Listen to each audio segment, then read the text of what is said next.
What's going on, everybody? Welcome to the channel and the video review of the Makerfire Armor 67, the 67mm micro FPV racer.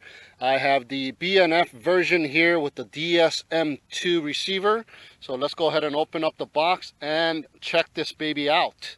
Alright, I got the quadcopter out of the box and taking a look at the design. It is looking pretty fantastic with this nice carbon fiber frame here on the top that is serving as the prop guards, and we got the all-in-one VTX mounted directly on the top here. And looking on the bottom, it is the 67mm X frame with side protrusion things so that you could tie down the top prop guard plate via a standoff on 1, 2, 3, 4 sides there. So that is a pretty fantastic looking design here. Now there's a 3D printed housing for the VTX, and it is directly screwed on to the top plate right from the bottom here. And it is a 5.8 gigahertz 600 TV line CMOS camera with a 48 channel, and it is 25 milliwatt VTX with the 3 dBi whip antenna. And right below it, if you can see that little white thing, double-sided sticky tape right on top, is the DSM2 receiver. It is the same receiver that I have seen before. I've done a review on its bigger brother, the Armor 90, and it came with the same DSM2 receiver. It is the smallest receiver of mankind, I believe. And there is the little antenna sticking out there, the bare antenna, if you can see that. Now the flight controller on this quadcopter is the F3 6DOF with BetaFlight OSD flight controller, and it is pre-flashed with BetaFlight OMNIBUS 3.1.7 firmware, and the micro USB port is right in the back, if you can see that. But there is this standoff holding the top plate and the frame, and it is right in the way of the USB connecting port. So you're going to have to remove that standoff every time you want to access the micro USB port. Now right below the flight controller is the all-in-one PDB 4-in-1 BLHeli S 10 amp ESC with D-shot support and 1-shot support. And we also have the JSD connector for the battery connector, and I have zip tied it to one of the protrusions that's coming out of the frame for a little bit more support. Now the motors on this baby here are brushless motors, and it is the 1103 10,000 kV motors, and it has the 4-bladed 1535 props with screws holes, but the motor does not support the screw holes, so it is just a push down prop. But the good news is it is a pretty tight fit, so it does not fly off. I did a few hovers in the house and it is doing fine. It did not fly off like some of the other ones that just pushes down with brushless motors. Now the weight of this quadcopter is just 41.3 grams without the battery, and the battery that they give you is the 7.4 volt 400 milliamp 2S battery, and it is the 30C. So this should give you a flight time of around 5 minutes, and that is what it is on paper. And guess what, guys? It was strapped onto the quadcopter via these rubber bands, silicone rubber bands, and they were wrapped around that little protrusion and to this protrusion, and there's another protrusion right there. So both of the rubber bands were wrapped around those protrusions, and the battery was in there. But it is a pretty sad rubber band. So I took it off. I put my own rubber band here using those protrusions when I took off the standoff to get access to the receiver. So I got a longer rubber band. I just wrapped it twice, and that is doing the job. It's a lot stronger rubber band to hold the battery in place. And I also put a little piece of foam pad so the battery doesn't get smashed onto the screws that's holding the stack, that standoff screws on the bottom there. So that is my only additional mod on this quadcopter. So let's go for a little line of sight flight. But first, let's check out what else you get in the box. You get a little screwdriver, and they also give you a couple of extra props, just 2 extra props, some more screws, some nuts. I'm not sure what the nuts are for, but it looks like it's for the stack on top of the standoffs. So those are the only nuts there are. So they give you some extra nuts, so that is nice. And they give you some more of those clear urethane looking rubber bands. And they also give you a charge cable as well, so you can charge up your battery. And it's a 2S balance plug there, so you can charge that up. And you also get this nice instruction manual, both in English and Chinese. One side is English and one side is Chinese, and it is a pretty nice instruction manual. Goes over all of the details of the receiver binding process and the VTX configuration and all that. So that is a pretty nice looking instruction manual. So now let's go for that line of sight flight.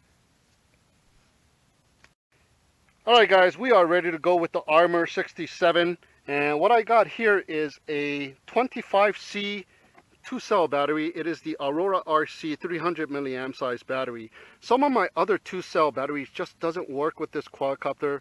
I do a little hover and it kind of intermittently drops out at home, and these batteries seem to have lasted throughout the whole battery, and it did not drop out. So I'm going to use these 2 batteries for the line of sight test, and I'll use the battery that came with the quadcopter for the FPV flight. All right, so let's go ahead and power this baby on here.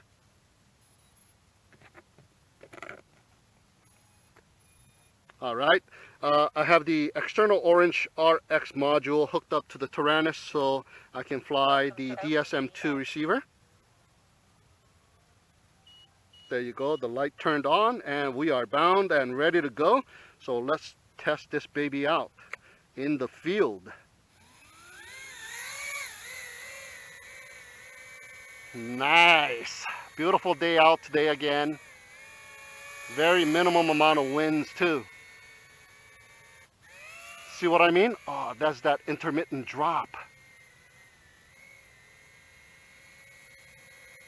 I'm not confident anymore with this battery. I thought this was one of the better batteries that did not give me that intermittent drop. Hopefully it doesn't do that while I'm doing the FPV.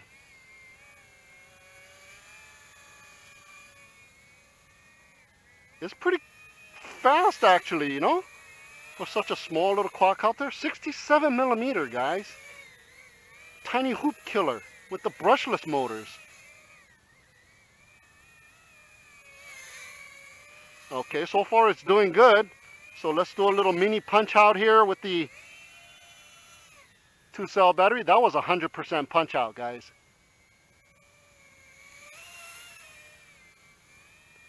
Not the greatest, but don't expect too much from such a small little quadcopter.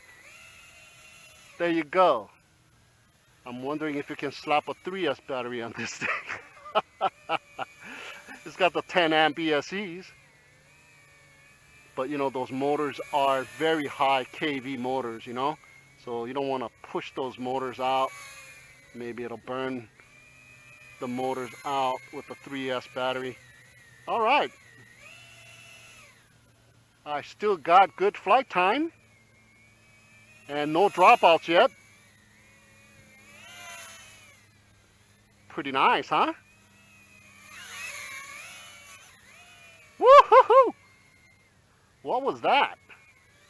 It did some kind of a flip, almost, just about. And I'm in stability mode. What?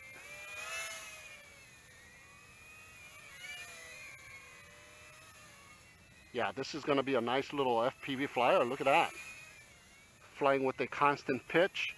And this camera angle, it did some kind of a flip. And I'm in stability mode. I just let go of the throttle so it comes down. But wow, what is that? Okay. take it to the table. There's a couple of straws or a piece of grass on the motor. Nope, that's fine. Yep, everything is looking fine. The antenna is good. Oh wow, I don't know what that little flip is all about. I've been having all kinds of little dropouts with these little micros lately, and hopefully that's not gonna happen to me. It takes off again, and I was pushing my pitch pretty hard and making that turn.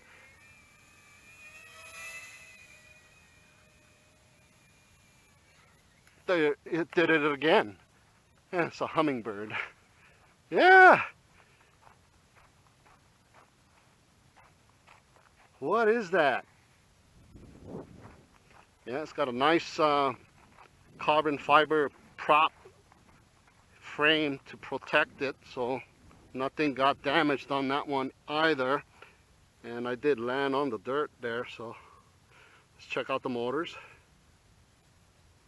And the VTX looking pretty good.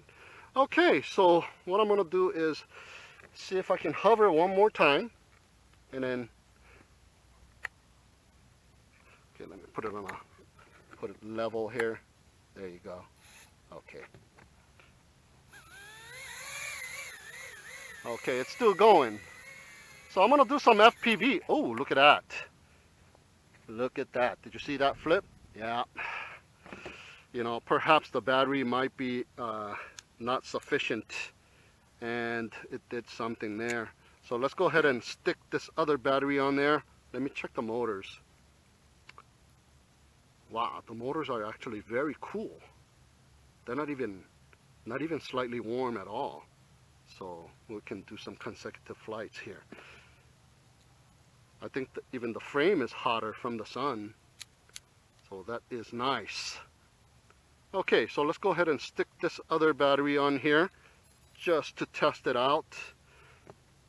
Okay.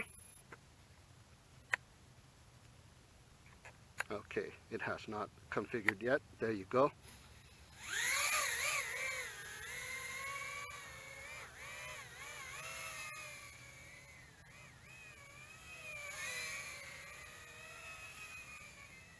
It's either got a lot to do with the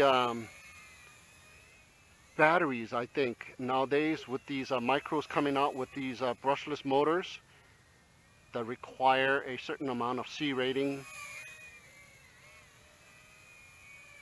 especially with OSD and all-in-one VTX and everything hooked up to it, sucking up the power. So I think we are kind of at a point where our batteries need to get better. I don't think it's the JSD connector that needs a update. It's doing fine now. It's flying really nice now. No intermittent droppages here.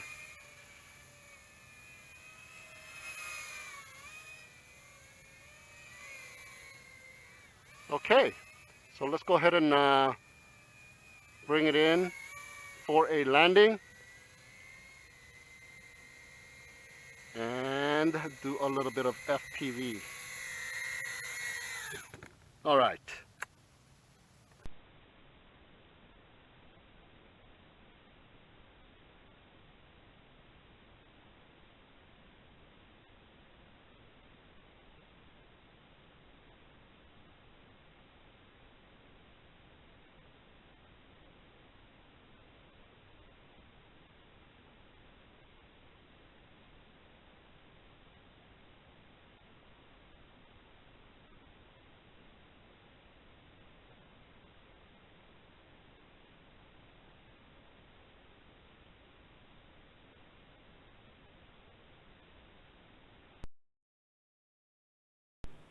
All right, we are ready to go.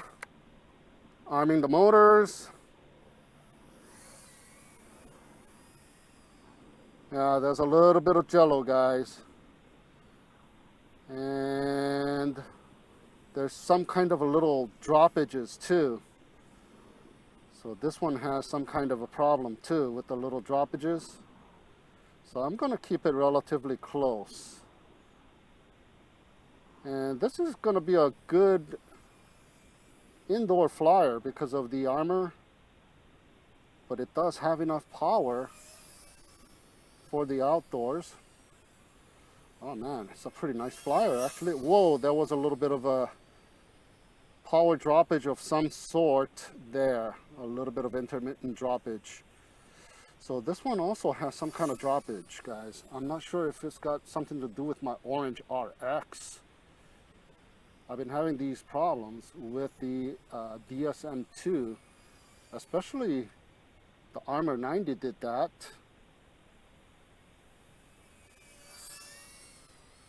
Maybe I'm sitting too close to the car or something. It's a very, very nice, accurate flyer. Yep, it can do flips. I'm not going to go too far. The 100-meter bush outing the first time around didn't end so good. But if you keep a constant pitch, it is doing fine. Woohoo! Barely made that loop. So it is not a acrobatic type of quadcopter, guys. It's more like a tiny whoop, fly in your backyard, fly inside the house, bash things around. Still got a nice carbon fiber prop guard protecting your quadcopter. So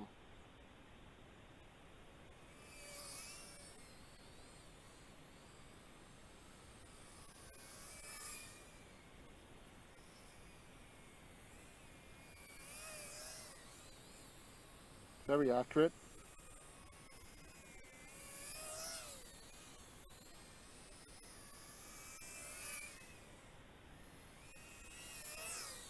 Ooh, the battery is getting low, but I'm gonna fly it till the end. I'm having fun now.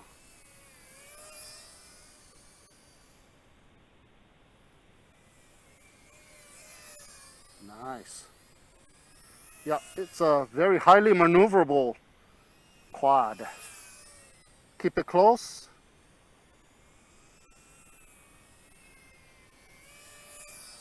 And fly through things. 6.2. Okay. All right. That is the flight of the Armor 67 with its battery that came with the quadcopter. All right.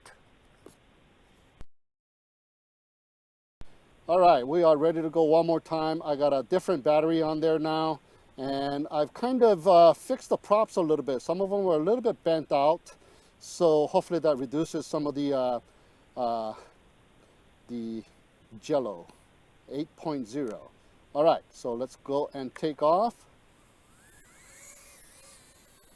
Oh, looked like it did a little bit better.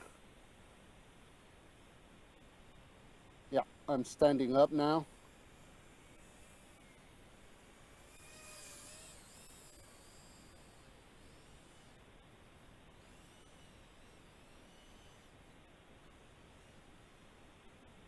Yeah, it can do nice little flips. So far, so good. I'm not getting any intermittent dropouts.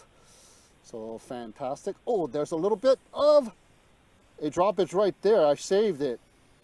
Yeah. What is up with those little intermittent drops? Maybe it is my transmitter and the orange RX. That was on the other side of the car. So I'll keep it in front and fly around in front of the car. Okay, the only obstacle is the table and myself now and the car. So I'll just fly between. Ooh, there was a slight bit of power droppage as well right there. But I have to say, this thing is really, really accurate in flying.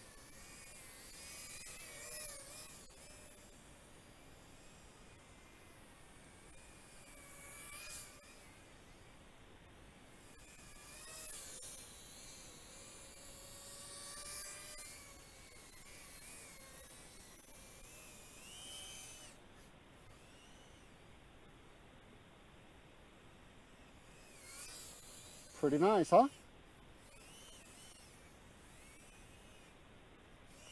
Whoa!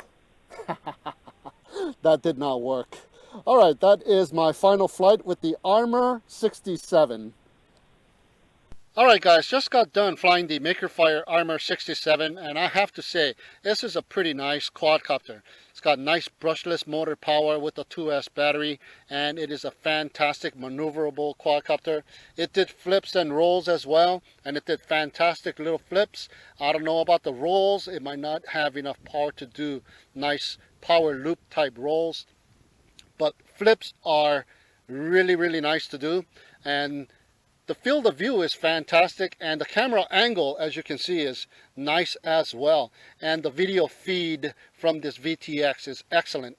Although everything worked out fantastic, I was still having some of that dropout issues. I'm not sure if it's some of these batteries. Most of the batteries did provide a little bit of a dropout, some of them more than others. I'm not sure if the C rating has a lot to do with it, or I'm not sure if it's the DSM2 receiver that I'm having issues with, that small micro-sized DSM2 receiver paired up with my Taranis and the Orange RX. I do have other quadcopters that have DSM2 receivers, and I do use this same transmitter with the Orange RX, the external Orange RX module, and they do fantastic. I go beyond 200 meters without any issues, and they have no dropouts whatsoever. So I'm not sure about the transmitter and the module. Maybe it has something to do with this receiver. I did have a little bit of issue with this bigger brother, the Armor 90 as well, and that had the same receiver as well with this one, that micro DSM2 receiver. So maybe I'll change out the receiver and go from there and see if that causes any kind of relief from those dropouts. So that is my review of the Makerfire Armor 67. Thank you so much for watching, and have a great day.